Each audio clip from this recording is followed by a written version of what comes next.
Dear students, today I am going to explain the relation between Newton and dyne. You know that Newton is the SI unit of force. Here SI unit is also equivalent to MKS unit, meter kilogram second system. And dyne is also the CGS unit of force and Newton is also the SI unit of force. Both are the unit of force. Then what's the relation between dyne and Newton? You know that 1 Newton is equals to 1 kilogram meter per second square. Why it is so? Because force equals to mass into acceleration. And SI unit of mass is kilogram. SI unit of acceleration is meter per second square.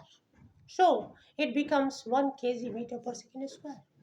Now when we are converting it into CGS unit, then it becomes 1 kg is 1000 gram and 1 meter per second square we will convert into centimeter per second square and then it becomes 100 centimeter per second square and then in that case we will write 1000 gram into 100 centimeter per second square.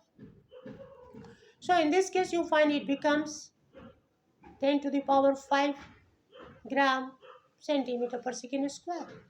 And we know that 1 gram centimeter per second square is 1 dyne.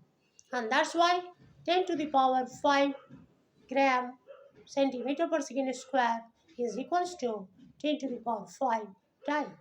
And hence we can say that 1 Newton is equals to 10 to the power 5 dyne. So this is the relation between SI unit of force and CGS unit of force, that is time. That is the relation between Newton and dyne. Thank you. If you like, please share and subscribe.